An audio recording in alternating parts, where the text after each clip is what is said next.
Hello and welcome. You're watching NDTV. I'm Gargi Rawat. Stay with us as we bring you all the news you need to start your day with. We'll get you the latest on the Shiv Sena symbol row. Uddhav Thackeray expected to approach the Supreme Court.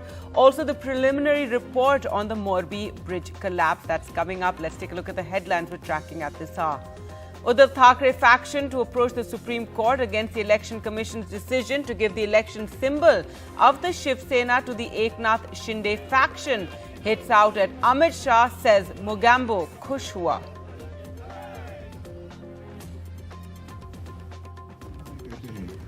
उन्होंने पूछा क्या कैसे चल रहा है महाराष्ट्र में, तो कहा कि आज बड़ा अच्छा दिन है. तो क्यों? तो शिवसेना का नाम और चिन्ह हमने अपने साथ जो गुलाम आए हैं उनको दे दिया. तो व्यक्ति बोले बहुत अच्छा, मोगैम्बो खुश हुआ. The SIT report on the Morbi bridge collapse says 22 wires were already corroded, could have broken even before the bridge collapse.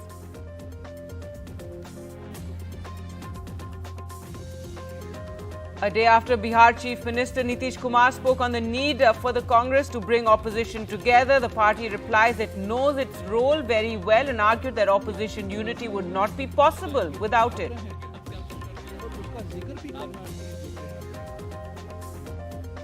Political parties are campaigning for the Erode East bypoll, a prestige battle both for the ruling DMK and opposition AIMIM.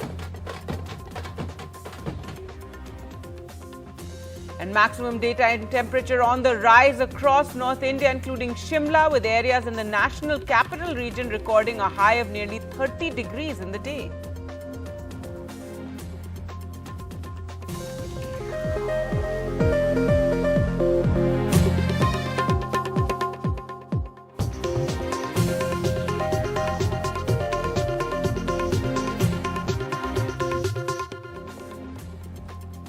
Former Maharashtra Chief Minister Uddhav Thackeray will approach the Supreme Court today, challenging the Election Commission's decision to recognize the Eknath Shinde camp as the real Shiv Sena, according to sources. Now, in a major setback for Uddhav Thackeray, the poll panel cleared Eknath Shinde's claim on the party's name and bow and arrow symbol. The Maharashtra Chief Minister filed a caveat in the Supreme Court notifying them that Uddhav Thackeray may challenge the Election Commission ruling on the Shiv Sena name and symbol. Shinde urged the court to also hear from the Maharashtra government before passing any order. An enraged Uddhav Thackeray said they turned me out of my own house and the verdict went into the favor of thieves. He warned that if they are allowed to get away with it, this can be repeated with any other party. He also ripped into the BJP and its chief strategist Amit Shah on Sunday with one of the best-known lines from the movie Mr. India, saying, Mogambo खुश हुआ. आपने जो बात कही और इसलिए मैंने कहा ना कि अरे भाई मेरे ही लोग मेरे घर मुझे घर से बाहर निकल रहे, क्योंकि वो घर पे ही कब्जा करना चाहते हैं. ये घर ही मेरा है. मेरे पिताजी ने उनको सहारा दिया था. ये जो सारे शिवसैनिक बैठे हैं, आज भी लाखों शिवसैनिक हैं, उन्होंने पसीना और खून बहाकर इनको बड़ा किया. अब वो मालिक बनने जा रहे. और हमारी संस्था भी ऐसी है कि उनको चोर को मालिक बना दिया घर का. ये कौन सा देश है? घर में देश में चल रहा है क्या है? लेकिन आज के दिन पूरे देश में जितने सारे राजनीतिक पार्टियां हैं उनकी आंखें खुलनी चाहिए. आज हम पे बीती है, कल आप पे बीत सकती है. कल आप पे बीत सकती है. कांग्रेस, राष्ट्रवादी और शिवसेना. तो ऐसी कौन सी बात हो गई कि हम तो हिंदुत्ववादी थे. आज भी मैं कहता हूं मैं हिंदू हूं. मैंने हिंदुत्व कभी छोड़ा नहीं है और ना ही छोड़ूंगा. मैंने तो भाजपा को छोड़ा है, हिंदुत्व को नहीं छोड़ा है. जो मेरे पिताजी ने मुझे सिखाया वो हिंदुत्व ये नहीं है. और मेरे पिताजी की भाषा में कहे तो राष्ट्रीयत्व है आमचं हिंदुत्व है. हमारा जो हिंदुत्व है वो देश से जुड़ा हुआ है. लेकिन इनका जो हिंदुत्व है वो कैसे है कि आपस में लड़ाई लड़ाओ. कल कोई आया था पूना में, कहते हैं, उन्होंने पूछा क्या कैसे चल रहा है महाराष्ट्र में, तो कहा कि आज बड़ा अच्छा दिन है. तो क्यों? तो शिवसेना का नाम और चिन्ह हमने अपने साथ जो गुलाम आए हैं उनको दे दिया. तो व्यक्ति बोले बहुत अच्छा, मोगैम्बो खुश हुआ. Now, the latest on the Morbi bridge collapse in Gujarat, and the special investigation team, which was appointed by the state government for the preliminary probe, have found that corrosion on nearly half of the wires on a cable and welding of old suspenders with new ones was some of the major faults that led to the collapse of the suspension bridge in Morbi last year, in which 135 people were killed. Ajanta Manufacturing Limited, the Oriva Group, was responsible for the operation and maintenance of the British-era suspension bridge on the Machu River that collapsed on October 30th last year. The SIT found several lapses in its repairs, maintenance and operation of the bridge. The SIT noted that the two main cables, one cable was having issues of corrosion, and nearly half of its wires may be already broken even before the cable snapped on the 30th of October. According to the SIT, the main cable on the upstream side of the river snapped, leading to the tragedy, and also that there were nearly 300 people on the bridge at the time of the collapse, which was far more than the load bearing. The probe report also pointed out that replacing individual wooden planks with aluminium deck also played a role in the collapse. The police have already arrested 10 accused, including Oriva Group's MD, Jaisukh Patel.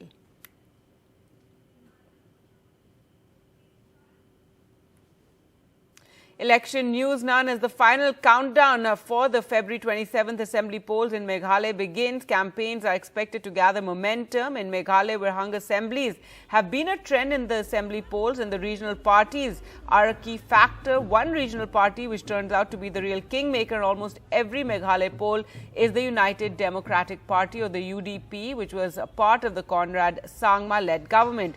UDP President and Speaker of Meghalaya Assembly, Metba Lingdo, spoke exclusively to NDTV's Ratnadeep Chaudhary on the prospects for his party.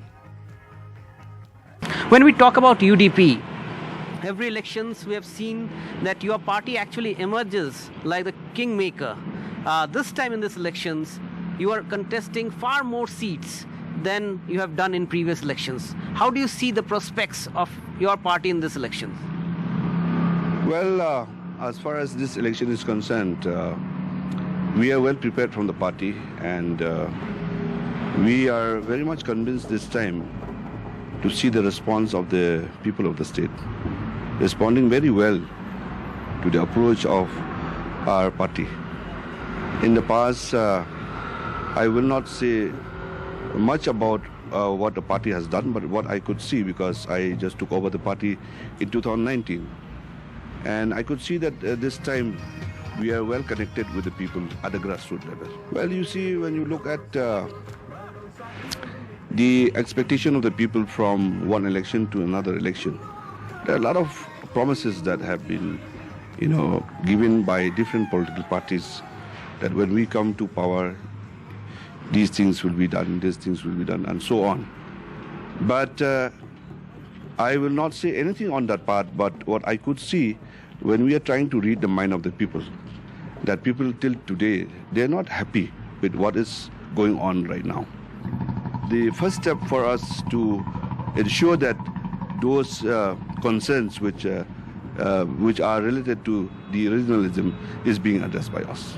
But your partner parties like BJP and NPP in the government, are they, when it comes to electoral battle, are they equal opponent so as to other parties who are not your partners like TMC or Congress? Well, I have nothing to say much about other political parties, but they are also a party, but they are at the national level. But the acceptability as far as the national parties at this time, as I have said, that as we are well connected, again, I would like to stress on that. How does UDP see the entry of TMC in Meghalaya politics? Well, I think one can't stop any political party to enter any state, as long as they are the national parties or state parties or whatever you call it. And but at the end of the day, I feel that people of the state will decide. Well, it is a new party as far as Meghalaya is concerned with regards to TMC, no doubt about it. But it's up to them how they try to win the mind of the people, that they'll be able to still do. But this time I think it'll be difficult. I think because if you see, look at some of the MLAs who have defected from Congress and joined the TMC, some of them have not contested, decided not to contest from TMC, but contesting like from other political parties, like one we have with us. You are contesting 45, that's also a number. Yeah. If UDP does well, is there a possibility in this elections that UDP might actually lead a coalition? Well, we are very hopeful that we will lead to coalition, no doubt about it. But we are now on the field. Let us fight and try to win as many as we could. And then let us cross the bridge, and then we will see what we have to do. Thanks a lot for speaking to us. So there you are, the president of UDP, Mr. Medba Lingdo, very confident that his party will come up with a very good result in the ensuing elections. In Shillong, with Sanjay Chakravarti, Ratndeep Chaudhary, NDTV. And news now from Tamil Nadu. The political parties have started campaigning on the Erode East roads ahead of the February 27th by-election in the Assembly constituency. It's turned into a prestige battle for both the ruling DMK and opposition AIADMK. Sam Daniel reports from the ground. This is also being seen as a referendum on the DMK government here. Many point out a few key poll promises are yet to be fulfilled, like exemption of NEET or the 1,000 rupee monthly assistance promised for women. Will that be working against you? It's a myth created by the opposition party. Election promises are made in a manifesto for 5 years. So in the first 20 months, a large number of promises, according to the priorities attached to those promises, have been implemented. 35 lakh vaccinations have been administered only in Erode district. There was tremendous learning loss in those 2 years. Children could not go to school, especially children in rural India who were going to government schools could not go to school. They did not have smartphones to learn the lessons. All over India, the learning loss was first identified by the DMK government, and they set apart a large amount of money to bridge the learning loss. So the Illam Thedi Kalvi, education at your doorstep, has bridged the learning loss to a substantial extent. Then they wanted to ensure that college girls who completed 6 to 12 standard in Tamil Nadu are able to go to college. They are giving 1,000 rupees a month. Now that 1,000 rupees is as much 1,000 rupees as what was promised to the women for. They also gave 4,000 rupees per card holder as an immediate corona relief. I have no doubt in my mind that in the budget that is coming in March, I'm not free to say what will come and what will not come, but several more promises will be implemented in the next budget. AIADMK chief Mr. EPS alleges that the DMK alliance confines voters in enclosures, pays the money, feeds them with biryani. He alleges cash for votes. But these are allegations. There is an election commission. The ECI is under the central government. Far beyond these allegations, the mood of the people is, we have a government, there is no communal conflict in India, the government is doing its best, it has implemented a number of promises in the first 20 months, and there is the promise that the remaining election assurances will be implemented. I think the people will see through these allegations and vote correctly. Thank you so much for your time. That was Mr. P. Chidambaram talking to us as he campaigns in the Erode East Assembly constituency ahead of the bypoll. In Erode with Suresh, Sam Daniel, NDTV. And after losing 2 polls in alliance with the BJP, the AIADMK leadership seems to be avoiding any joint campaigns with the National Party, looking at it as a liability. NDTV Sam Daniel spoke to K. Annamalai, the Tamil Nadu BJP chief.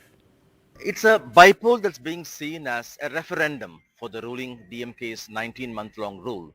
What are the issues the BJP as part of the AIADMK alliance planning to raise this time?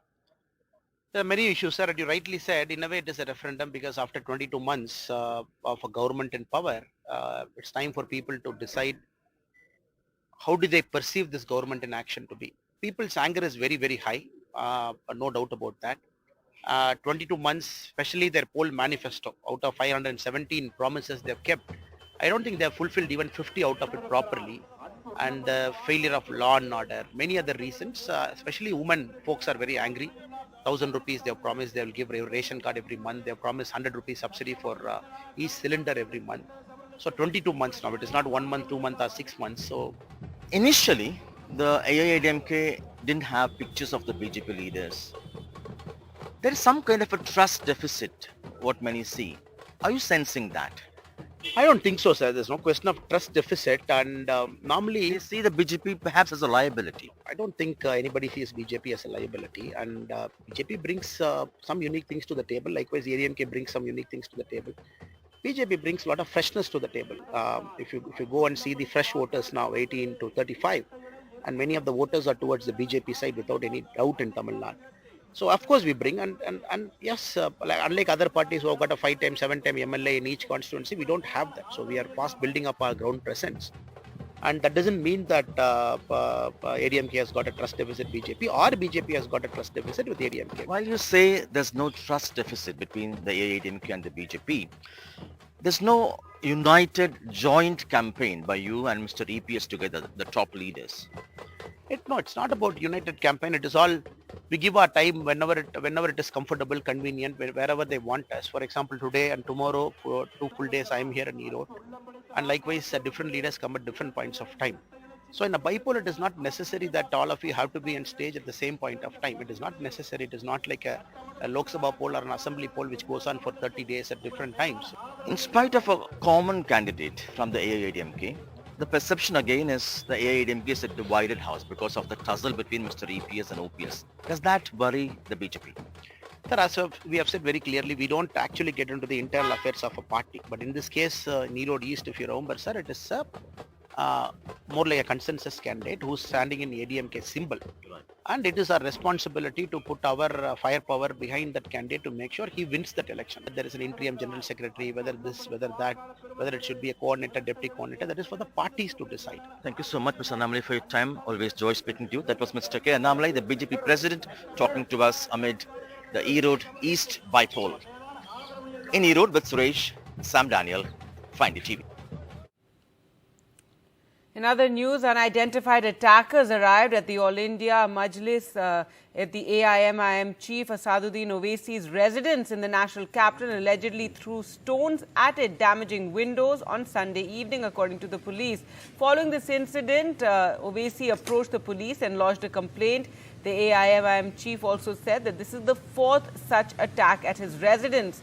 Following the information, a team of the Delhi police, led by additional DCP, visited the residence and collected evidence from the spot.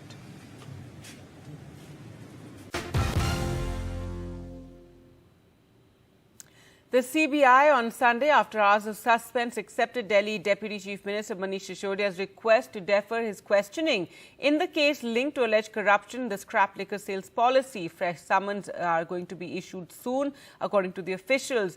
Mr. Sisodia had earlier requested the probe agency to give him till the end of February, he says, as he was busy in preparing Delhi's budget. Speaking to NDTV, he said Delhi's budget process is in its final stages and he's working day and night to complete it on time, that he's not afraid of getting arrested, but it shouldn't be at the cost of the people of Delhi, he said, in regard to the CBI summons, which he's called a political witch hunt. But the BJP hit out at Sisodia, calling the budget just an excuse to defer the summons.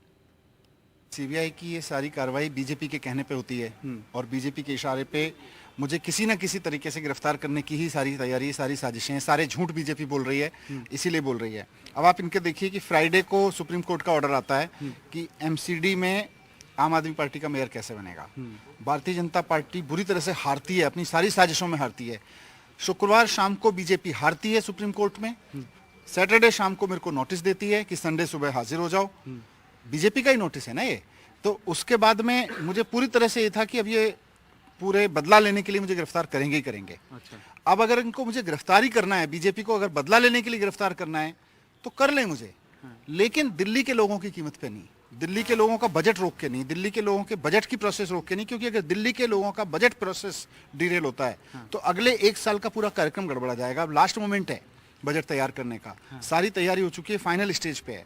ऐसे में अगर आप वित्त मंत्री को गिरफ्तार करके jail में डालना चाहते हो क्योंकि आपको बदला लेना है बीजेपी को, तो फिर ये तो गलत है। बीजेपी के लोगों को बदला लेना है, उसकी कीमत पे दिल्ली के लोगों को सफर नहीं करने दूंगा मैं। इसीलिए मैंने रिक्वेस्ट किया है सीबीआई से, और मुझे पूरी उम्मीद है कि सीबीआई के ऑफिसर सुनेंगे।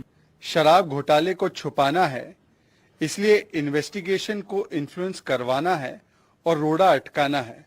और इसी के तहत आज मनीष सिसोदिया ने ये कहा है कि वो बजट में व्यस्त होने के कारण सीबीआई के पास जांच में शामिल होने के लिए नहीं जा पाएंगे। मैं तो उनसे पूछना चाहता हूं, यदि छुपाने वाली कोई बात नहीं है, यदि कोई घोटाला नहीं हुआ है, यदि आप मासूम हैं, तो जांच के साथ सहयोग क्यों नहीं करते? शुरुआती दौर से पहले विक्टिमहुड कार्ड खेलना, फिर मामले को डाइवर्ट करना, किसी भी सवाल का शराब घोटाले पर जवाब न देना, जांच को प्रभावित करने के लिए अलग अलग हथकंडे अपनाना, और अब बहानेबाजी पर उतर आई है आम आदमी party. Ahead of its plenary next week, the Congress said that the party top brass will deliberate and give direction on ways to forge opposition unity during the 3-day conclave, asserting that any such effort without it would be unsuccessful. Congress General Secretary Communications Jairam Ramesh said the party recognizes that opposition unity is important, adding that this issue will be deliberated in the session. Jairam Ramesh said this a day after Bihar Chief Minister Nitish Kumar's statement that the Congress should take the initiative in bringing opposition unity. The Congress also took a dig at some of the opposition parties, saying it was not like some of the parties that attend opposition meetings but then act in the interest of the BJP later. जो नीतीश कुमार जी ने बयान दिया है, हम उसका स्वागत करते हैं कि उन्होंने माना है कि भारत जोड़ो यात्रा का असर न केवल कांग्रेस पर हुआ है बल्कि भारतीय राजनीति पर भी हुआ है, और हम अपनी भूमिका हम अच्छी तरह से जानते हैं। कांग्रेस ही एकमात्र ऐसी पॉलिटिकल पार्टी है जो बीजेपी के साथ कहीं भी समझौता नहीं किया है। कई विपक्ष की पार्टियां ऐसी आती हैं जो खरगे जी के मीटिंग में बैठती हैं, पर जो उनका एक्शन होता है वो सत्ता पक्ष के पार्टी के पक्ष में होता है। तो हम तो कांग्रेस के नेता लोगों से भी सब कही दिए, अभी तो बहुत अच्छा यात्रा हो गया, तो यात्रा तो बहुत अच्छा हो गया, लेकिन अब इसके आगे थोड़ा सोच लीजिए। हम तो उसी के लिए इंतजार कर रहे हैं।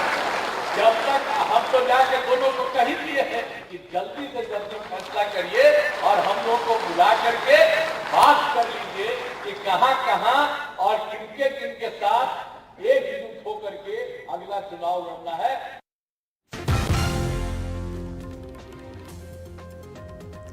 Welcome back. Let's now bring you a rare video of a tiger and a leopard face-off. This is in Panna Tiger Reserve in Madhya Pradesh. Now, according to the Forest Department,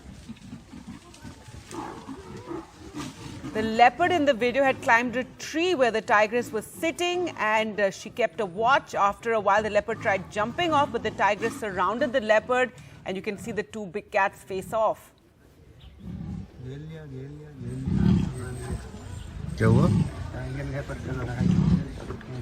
Oh my God! देखिए अब पता चला tiger का क्या size है।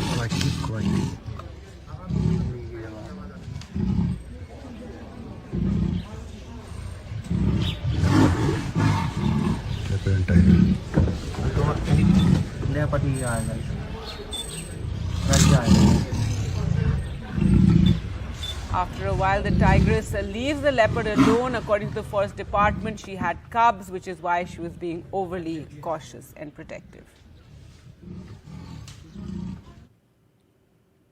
Now, the news: a teenager in Kerala has become possibly the youngest live organ donor in the country by donating a part of her liver to her father, who was suffering from a chronic liver disease and for who the only hope was transplant. Devananda was underage, so she got an exemption from the court and has now become an inspiration to others in a state that has among the lowest organ donations from the brain dead, despite being the most literate state.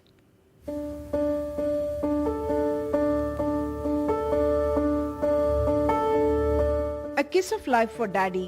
17-year-old Devananda from Kerala's Thrissur district has donated a part of her liver to her father to save his life.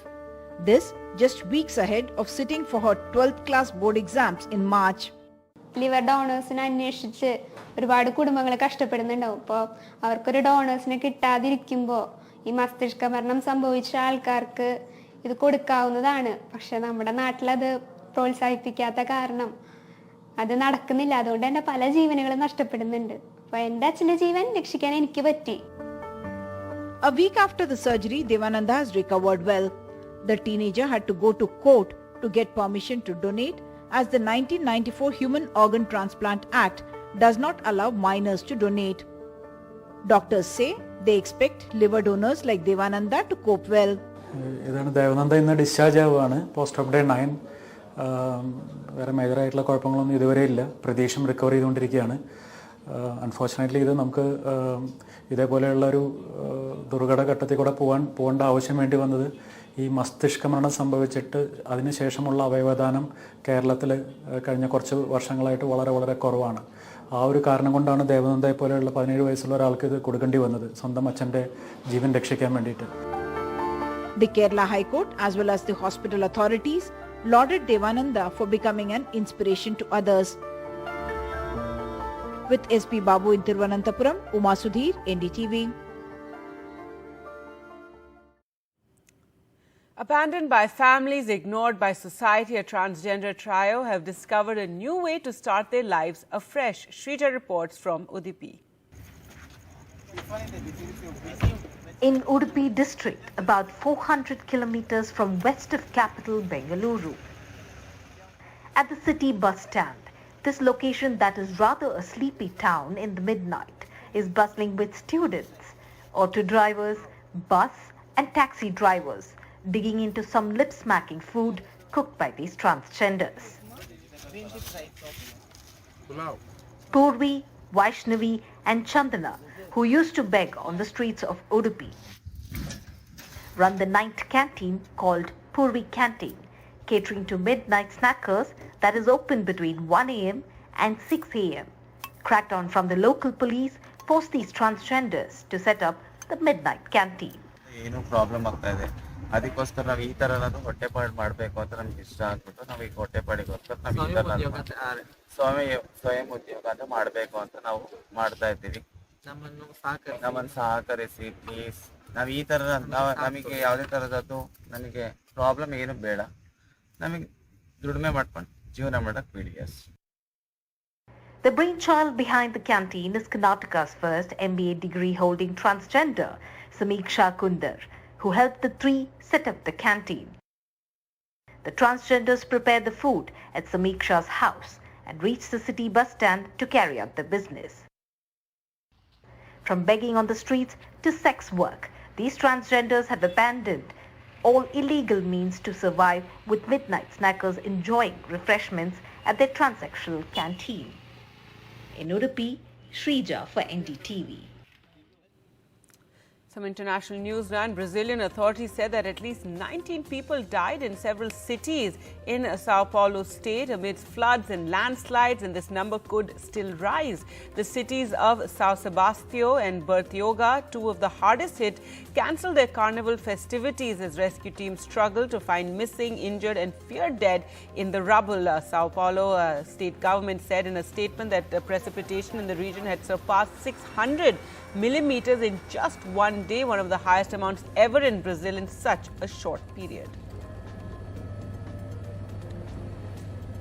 Facebook, the social network that was supposed to stay free always and is a stablemate Instagram, launched on Sunday a paid subscription service as the advertising-based business model that has long dominated the internet falters. Mark Zuckerberg, the CEO of Facebook parent Meta, announced on Sunday the launch of Meta Verified, a service started at $11.99 a month to authenticate one's account, which follows a similar move by Elon Musk on Twitter.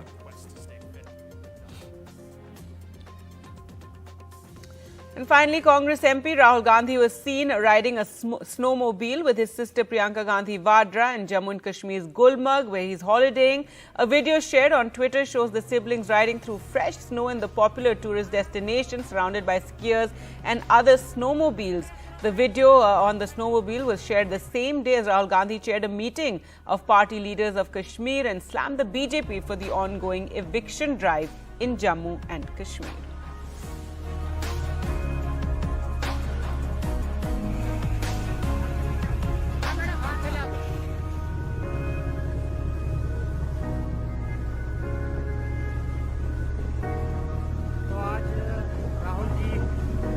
11,000 height तक गई थी snow bike से, जो मैंने उनको कल down की थी।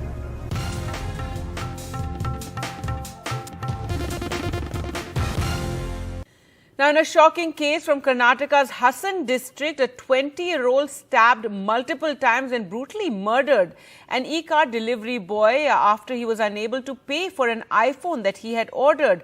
Preliminary investigation points to the fact that the youngster kept the body at his residence for 3 days before burning the body on a railway track. After murdering Naik, the murderer then wrapped the body using a sack in order to destroy the evidence. He purchased petrol and the CCTV camera actually captured him riding the bike with the body to the railway station to burn it. Well, let's go across to Shrija for more on this. And Shrija, absolutely shocking. This person had ordered an iPhone and was unable to pay for it, so he just killed the delivery guy. Well, the preliminary investigation states that this particular accused, identified as Hemant Dutt, he had placed an order for a second-hand iPhone. But once the delivery executive reached his home, and also what had happened is Hemant Naik, when he tried to deliver the product, it was then he asked the delivery executive to be seated in his home, but he went inside, brought a knife and stabbed him multiple times. In fact, the victim had suffered multiple injuries, due to which he also succumbed to excessive bleeding. But right after that, we understand the accused, Hemant Dutt, wrapped his body using a sack and kept it in his house for nearly 3 days, and after which he had plotted a plan to especially dispose of the body. This is at the railway tracks. Now, to destroy the evidence, he also purchased petrol, a can of petrol, and then after burning the body, we understand it was the railway authorities who had immediately alerted the Arasikere police station. But not just that, it was also the deceased brother, Manju Naik, who had also lodged a missing complaint. Now, based on his last whereabouts and also phone calls, they traced that it was to the location of Hemant Dutt. So now Hemant Dutt has been booked for murder and also for destruction of evidence as well. All right. Thanks so much for joining us, Shrija. And quite gory crime, and that too just for a second-hand iPhone. Now, relatives of Shrikant Pandit, one of the accused in the Bhiwani killings and a wanted cow vigilante accused, has said that a team of the Rajasthan Police assaulted and kicked his pregnant wife in the stomach, which caused her to have a miscarriage. The Rajasthan Police have denied these allegations, saying Pandit is a key suspect and is on the run. They said that the Rajasthan and Haryana Police had gone to Mr. Pandit's home, but that they never entered it. Shrikant Pandit is accused in the kidnapping and murder of Nasir and Junaid by a cow vigilante group led by local Bajrang Dal leader Monu Manesar, who's also on the run. 5 men have been booked for allegedly abducting and killing the 2 men whose charred bodies were found in Loharu in Haryana's Bhiwani. The 2 victims, Junaid and Nasir, were alleged to have been abducted from Rajasthan's Bharatpur. Kamlesh क्या हुआ था आपके साथ? उस दिन 4-5 गाड़ी आई थी और रात के टाइम आई थी, हम सोए हुए थे, तो हम नींद में थे। गेट में धक्का मुक्की करिए, मेन गेट है, उसमें सासू ने खोला वो गेट, उसमें सासू के लगी हुई है, सासू की गिरी हुई है, सासू के धक्का लगा हुआ है और अंदर हमारे गेट खोले हैं और फिर मैं गेट खोलने खड़ी हुई हूँ तो एकदम जोर से धक्का दिया, मेरे पेट में चोट लगी। उस दिन से परेशान हूँ मैं, उसी वजह आज मेरे बच्चा में इसको हो गया। कितने महीने का बच्चा था आपका? फुल टाइम था। कौन लोग थे, किन लोगों ने धक्का मारा था? यहाँ तो पता नहीं भैया, वे पुलिस वाले या फिर कोई और हो, राम जाने, हम तो नींद में है भाई। मैं सर्वप्रथम ये कहना चाहूँगा कि ये बहुत ही अत्यंत दुखद एवं गंभीर मामला है और इसमें हरियाणा पुलिस, राजस्थान पुलिस का पूरी तरह से सहायता दे रही है। इसकी इन्वेस्टिगेशन ठीक प्रकार से हो और जितने भी इसके दोषी हैं वो उनको उसकी सज़ा मिले, इसके लिए हम पूरा तरह प्रयासरत हैं। जहाँ तक बात हरियाणा पुलिस के या नूह पुलिस के ऊपर जो एलिगेशंस हैं, जो हमारी जानकारी में प्राप्त जानकारी से अभी तक के फैक्ट से आया है, उसमें हमारी किसी भी प्रकार की इसमें इन्वॉल्वमेंट नहीं है पुलिस की। फिर भी चूँकि एलिगेशंस सीरियस हैं, इसलिए हमने अपने तौर पे भी हमारे एडिशनल एसपी नूह श्रीमती उषा कुंडू जी को हमने इसकी जांच सौंपी है, जिसमें जो भी तथ्य है सोशल मीडिया चैनलों के ऊपर या कहीं से भी आए हैं उनके पास, तो इस संबंध में गंभीरता से जाँच करते हुए इसमें जो भी सच्चाई है, अगर कोई भी लापरवाही हमारी पुलिस के द्वारा की गई है तो उसकी भी हम रिस्पॉन्सिबिलिटी फिक्स करेंगे। A man was arrested for allegedly attacking a minor girl with a sharp-edged weapon and dragging her on the road in an area of Chhattisgarh's Raipur. It was on late Saturday evening that the middle-aged man was seen dragging the 16-year-old minor girl. She had multiple stab wounds and this caused a sensation. The incident came to light when a video went viral on social media, prompting the police to launch a probe. And in the preliminary investigation, the police identified the victim as well as the accused, following which the offence was registered. The police say the condition of the girl is critical and she's under observation by doctors. Police say that the accused had wanted to marry the minor girl but was refused by the victim's mother. He then attacked the minor girl with a sharp-edged weapon and then dragged her through the streets.